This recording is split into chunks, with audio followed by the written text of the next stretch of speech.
The BBC's Chris Hogg reports from Tianjin. Speeding like a bullet from Beijing.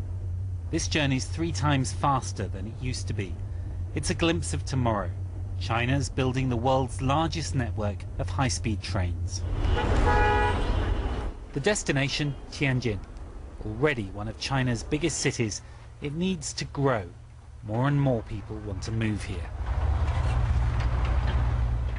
By the middle of this decade, more than half the population in China will live in cities, fueling growing demand for energy as homes are built for the new urban middle classes, increasing greenhouse gas emissions unless cities can become cleaner and greener.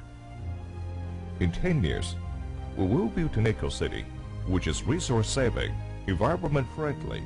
Tianjin's one of more than 500 so-called green cities planned for China. It's a good slogan, but hard to achieve in practice. Here, they're working with Singapore to try to ensure they can turn their model into a truly sustainable reality. This is what life in much of the eco-city could look like in 2020. These silver surfers are part of a growing number of elderly people here. Someone's going to have to look after them. China's officially an aging society. More than 7% of the population's over 65. That figure's set to double by the mid-2020s, meaning China is aging as fast as Japan. Caring for growing numbers of elderly people will be an opportunity, but also a challenge for China. Increasingly, private companies will be used to provide this kind of care, creating new jobs as the industry grows. But the burden of paying for this care will fall on younger workers, on taxpayers, and, where they can afford it, on the elderly themselves. So will China get rich before it gets old? No one can be sure. Trying to predict a country's future needs is never easy. And in a China still changing so fast, the job is even harder. Chris Hogg, BBC News, Tianjin. Well, for more on the challenges that China faces in the decade to come, I spoke to James Fallows of the Atlantic Monthly from New York. James, great to have you back on the programme. Of course, we in the West have always had a weakness for Chinese statistics. But when you look at the vision of China, that China has presented of itself in 10 years' time, you know, 500 green cities, high-speed rail networks crisscrossing this vast country, is that wishful thinking? I think it's certainly, it's an ambition, and as anyone who's worked in China, as you have, understands, there are a lot of things which can go wrong between the conception and the execution, but a strength of the Chinese system over the last 30 years and the last 10 years has been setting a target and moving purposefully in that direction. This often is in contrast to the U.S. Fits and starts in similar ways, so I think you have to give them the benefit of the doubt that they'll probably be headed that way. And what are the things that could go wrong? I think that there's a long list. I think environmental crises of various sorts are one big factor for anything about China's future. There also is the fact that China's economy has been so dependent on export markets in the rest of the world. They're trying to recalibrate that, but they still are vulnerable to shocks of this sort. Inside Chinese people say that the real estate bubbles are not really that severe in the big East Coast cities, but there could be possible implosions that way. There always is chronic unrest in the countryside, so it is a very big, very fast-moving juggernaut. As long as it keeps moving forward, everything is fine, but it's everything in motion constantly. I mean, you can see, James, why the Chinese government would come up with this sort of very futuristic vision of what the country should be. Do ordinary Chinese people buy into that vision?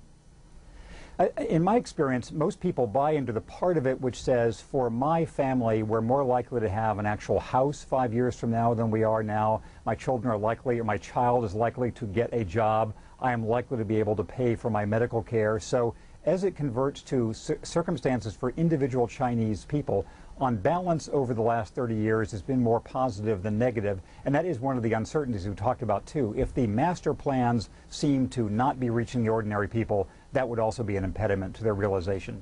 Well, let's ask you then, James, to look into your crystal ball. In 10 years' time, what will China be?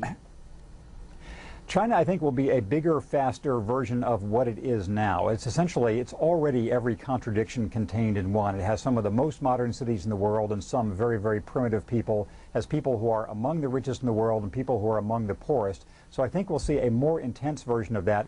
Probably what I personally am watching most closely is whether China is able to use its scale and purpose to make advances in energy and environmental and climate technology, which will both solve its problems and help solve our problems. So that has my interest. What about its military clout?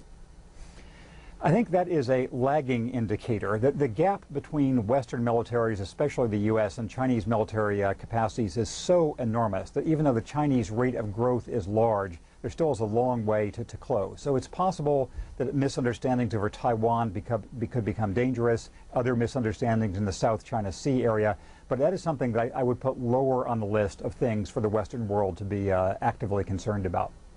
James Fallows, as ever, thank you very much. My pleasure. Thank you.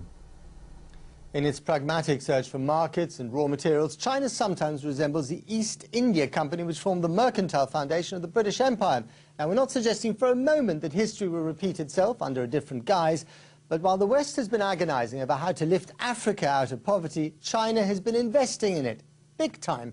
Many development projects are now being supported by Beijing, and that's led Western countries to rethink how they deliver their aid to countries like Tanzania. The BBC's Humphrey Hawksley is there. Tanzania is an African country with no conflict and no famine. It's looking for trade and investment to speed up its development. But millions still live in poverty. British aid helped pay for this village water supply, a basic human need. Nearly 40% of Tanzanians have no easy access to water, and it only arrived here 2.5 years ago. It took such a long time. People used to fight over water. We're so grateful. Britain is one of the biggest donors to Tanzania, and with the aid budget protected, the government is now examining exactly how it's being spent. But also, a whole new way of dealing with aid has come to Africa. China is here, with billions of pounds to spend, and it's rewriting the rules on international development. Chinese engineers are putting up a hospital cardiac wing that will be built, equipped and staffed completely by China. And unlike with many Western projects, these engineers don't get expensive perks. They live on site until the job's finished. This whole hospital unit will be built in less than a year at a speed and costs that far undercut anything that Western companies can offer, and far less red tape too. One thing the Chinese say is that they provide aid with no strings attached. For example, human rights and democracy are never laid down as conditions. We treat African countries as brothers and sisters, as equal partners. We will not impose anything to them, but we will introduce our work. This stadium, together with mining, roads and railways, is part of the big Chinese push to win trade with Africa. In this Chinese clinic, Tanzanians get subsidized treatments. So, with China doing so much, where does this leave Britain? No cuts in the budget, but a new aid partnership with the Chinese. We need every penny of Britain's budget and all the other budgets too that the developed world has signed up to. But the answer is that in partnership with China, and that is a high priority for the coalition government, we will be able to do much more to speed up development in Africa. After all, aid is a means to an end. It's not an end in itself. But here they talk about the politics of aid. So will it be a partnership or, as in the past, a competition for influence among richer countries? Humphrey Hawksley, BBC News, Tanzania. For all the talk of slashing budgets, protests in the streets and economic turmoil, one of the few exceptions to the rule is, of course, China. The country's economic growth continues at breakneck speed, and they export the lion's share of the world's rare earth metals. The materials help power everything from cell phones to missiles. In other words, we're pretty helpless without them. Now Beijing apparently plans to slash export quotas. The result, jitters around the globe that make the fuss over the Chinese currency pale by comparison. China calls the reports unfounded. But as Zoe Conway reports, it reveals just how vulnerable the world's supply line may be. 10, 9, 8, 7, 6. Space rockets can't launch without them. Wind turbines won't go round. And a cell phone won't vibrate. Modern technology would come to a grinding halt without rare earth minerals. These are 17 elements on the periodic table that most people don't know about or remember. These are things that are in blackberries and precision-guided munitions, submarines. You name the application that's high-tech and it probably has rare earths in it. The minerals have names like yttrium and lanthanum, but these days it's tempting to call them unobtainium, because China, which produces more than 90% of the world's supply, is accused of choking off access to these minerals. The New York Times is reporting that China has imposed an embargo on exports to the US and Europe, whilst one of China's state-owned newspapers says export quotas will be reduced by a third next year. Today, the Chinese government denied the reports, but they admit that production and exports will be restricted for what they call environmental reasons. The Toyota Prius uses more rare earths than any other object in the world. Yet, the Japanese government say they haven't been able to import a single ounce of the metals since last month because China has stopped shipments to them as part of a territorial dispute. From a security perspective, we have to be extremely concerned because... Peter Leitner is a former senior trade advisor at the Pentagon. He's worried because America's smart bombs use rare earth magnets. Yet right now, not only does the US lack the capability to mine the minerals, it no longer makes the magnets. It creates a situation that if we'll be asking the Chinese to ship us magnets and other materials necessary for us to shoot at them. The PRC controls now the entire vertical chain of production, from the mining to the fabrication to the creation of semi and finished products. At this rare earth mine in Mountain Pass, California, they're hurrying to catch up. The mine's owner, Molycorp, hopes that in 2 years it could be producing 20,000 tons of the metal. But by then, the world's demand could be 10 times that amount. China's stranglehold on the market will last for several more years. Zoe Conway, BBC News, Washington. Well, joining me now from Detroit to discuss this vital market and China's dominance in it is Jack Lifton, co-founder and director of Technology Metals Research. Great to have you on the program, sir. Tell me, what are the Chinese up to at the moment? I think the Chinese are actually gathering a scarce resource for their own use. That's my opinion. And I think what's really going on here is that they can perceive a shortage for themselves. And it's you know, who gets their material. They've decided they get their material, and we have been asleep at the switch here. We have not produced this material in 8 years now in the West. We haven't refined it in 5 or 6 years here in the West. We've now got to turn that switch back on. Unfortunately, it takes quite a while to do that.